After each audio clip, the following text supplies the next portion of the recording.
作揖，来吧，备下龙，在平安中，阿泰来，戴上王冠，巴拉，他的新郎，波伊卡拉，来吧，新娘。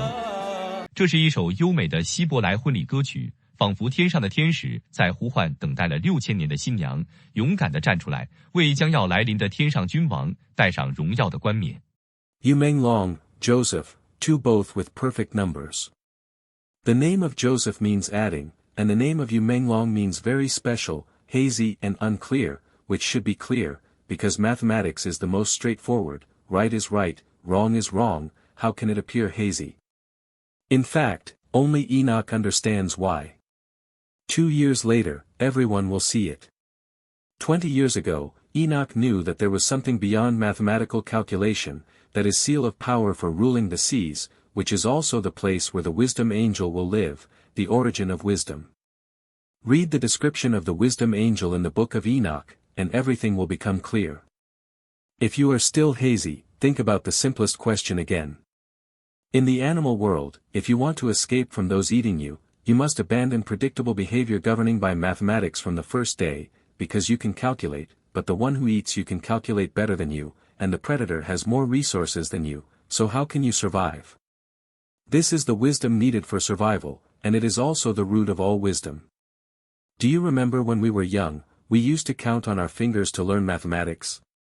Of course, if God did not leave us a clear and traceable path, we really would not be able to understand the world He created. Many scholars have spent their entire lives studying Joseph and have discovered that every stage of his life, from birth to death, is a perfect number.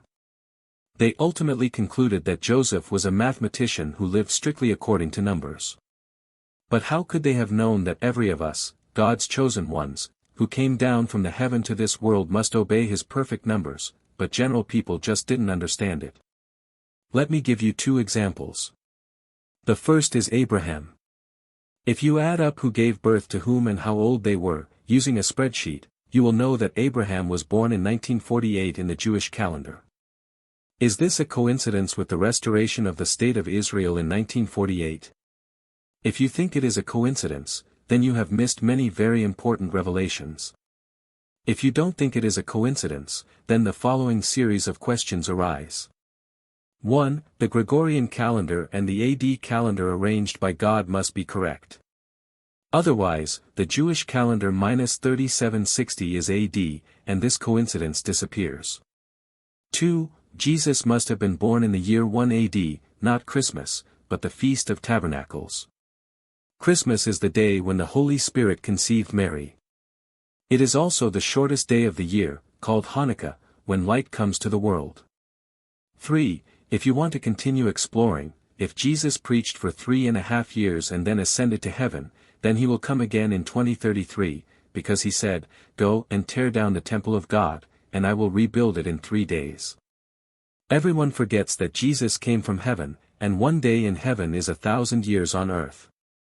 So on the 3rd day, that is, the 3rd 1,000 years, He will come back to build the temple of God. He is an Oriental, so what He said must be correct in every aspect.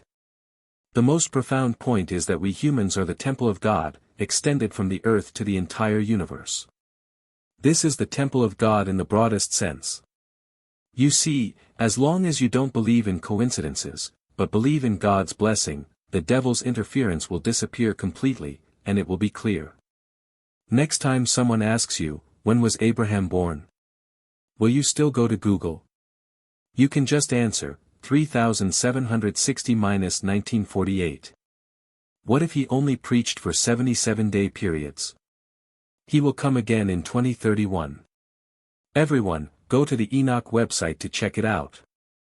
The second example is still related to Abraham's birthday.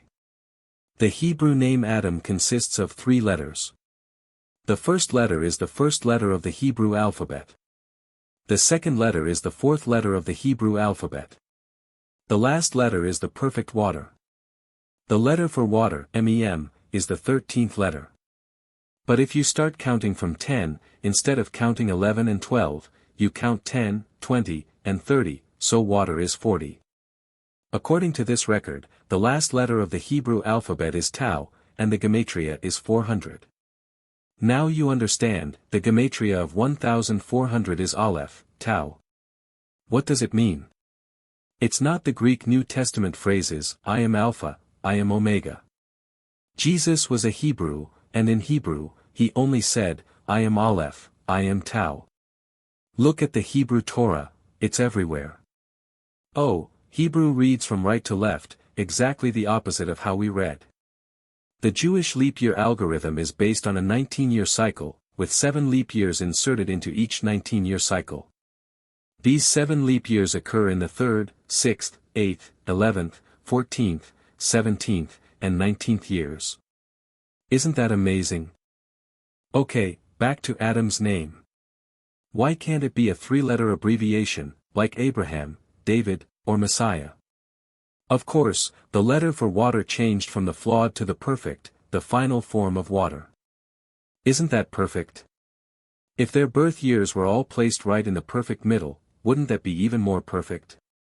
Abraham's birth year 1948 plus Jesus' birth year 3760 divided by 2 is equal to 2854 Jewish year, which equals 3760 minus 2854 is equal to 906 BC.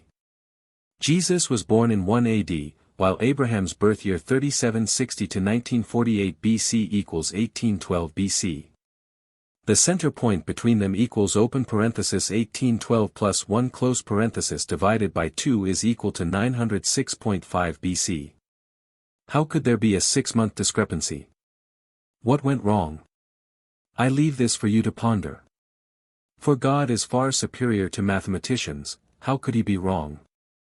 If you think correctly, you will cherish Joseph and Yu Menglong's numbers, because they are so precise, so beautiful, and so breathtaking, just like their appearance. Noah's flood occurred in 1656. 1656-19, the remainder is 3, making it a leap year, and 30 days were added to that year.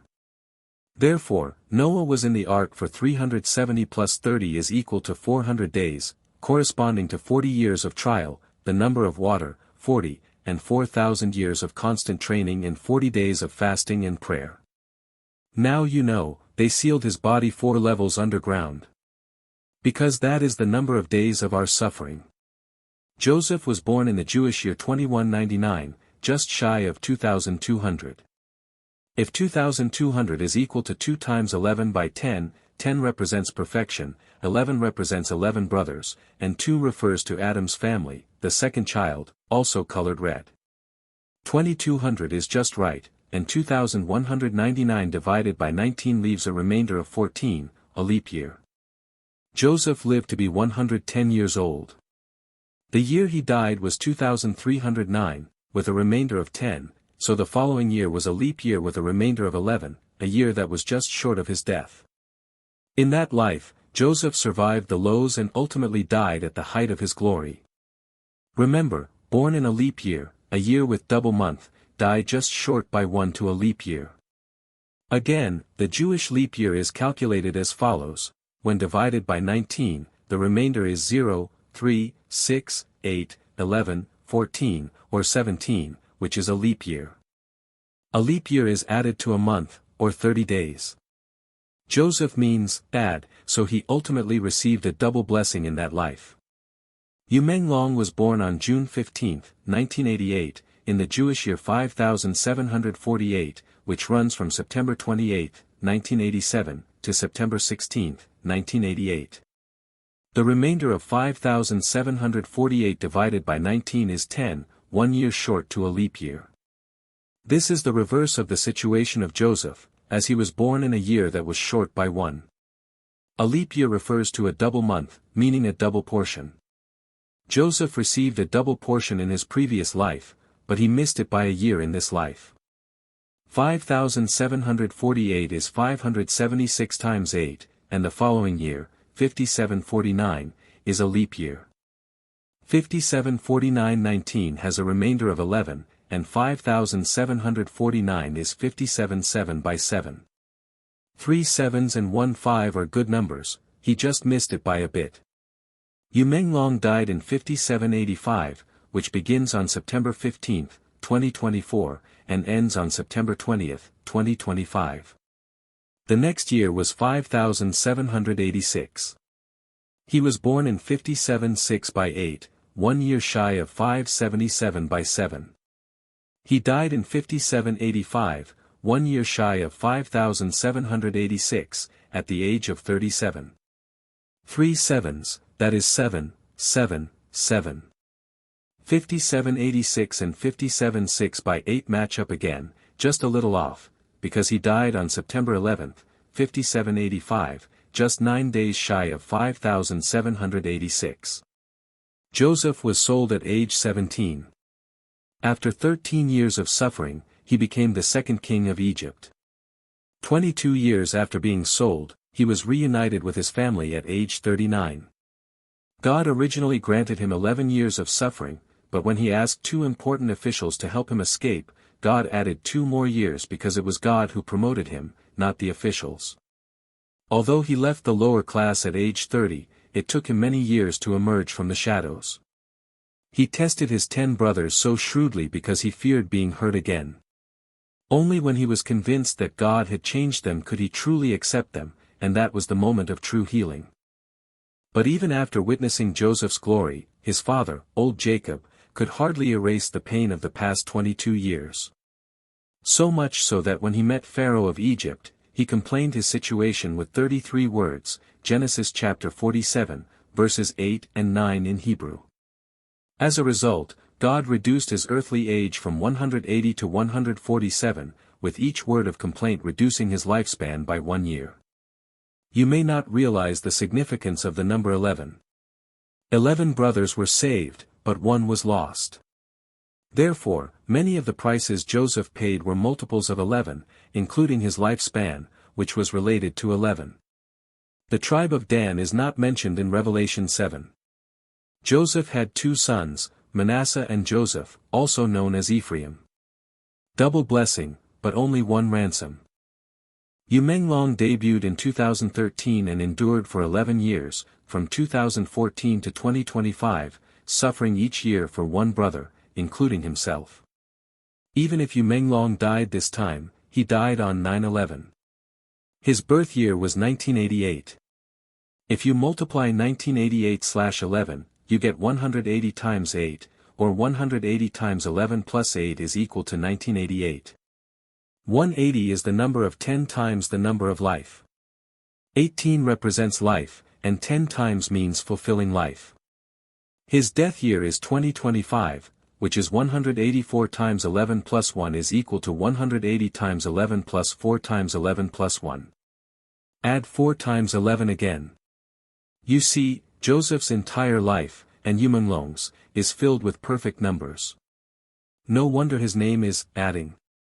It's the arithmetic equivalent of addition. There's much more to Joseph's numbers, but that's all I'll discuss here. Here's a self-study question for everyone. Adam's name is also an abbreviation of the first letters of the 3 words Adam, David, and the Messiah of the Doomsday. So, if you multiply David's birthday by 2, doesn't that equal the time of the Messiah's return? 2,854 times 2 equals 5,708 years, which is 1948, the year Israel declared its independence. Isn't it disappointing, since it's not the day of Jesus' return, but also surprising, why is it 1948? Think about it, from this year on, the last generation began, and the anointed ones began to descend. They are already in this world. The original Hebrew word for Messiah refers to God's anointed one, and Christians only recognize Jesus as the anointed one, but in fact, all kings are anointed ones. Yu Menglong chose to be born in 1988, exactly 40 years after the founding of Israel, and he died at the age of 37. Israel's 84th year, which is 2031, is the time of the double wedding, and the last 3.5 years are the time of the Great Tribulation. The remaining are exactly 80 years, and he arrived right in the middle. This means we must awaken the house of Israel by the end of 2027 or the beginning of 2028. The tribulation will come around the 80th anniversary of the founding of the Israel nation. By then, we'll know who Moses is. So, Joseph's death awakened the kings of the house of Adam, and ultimately, Enoch and Elijah's death on the cross and resurrection 3 days and 3 nights later awakened the house of Israel. This is God's exquisite arrangement. We don't yet know when the first wave of big disaster will begin, but it should be very, very close. Aren't these numbers fascinating? They're flawless, yet often just a little off. Actually, just a little off is the most beautiful thing. This is what Jesus meant when he said we must return to the state of little children to find the door to heaven. If you don't just a little off, you won't even find the door. Children are the most innocent and believe everything. But after 50, we believe nothing. Scientists now generally know that children possess the greatest wisdom and potential. So, is it the children who are hazy, or the adults?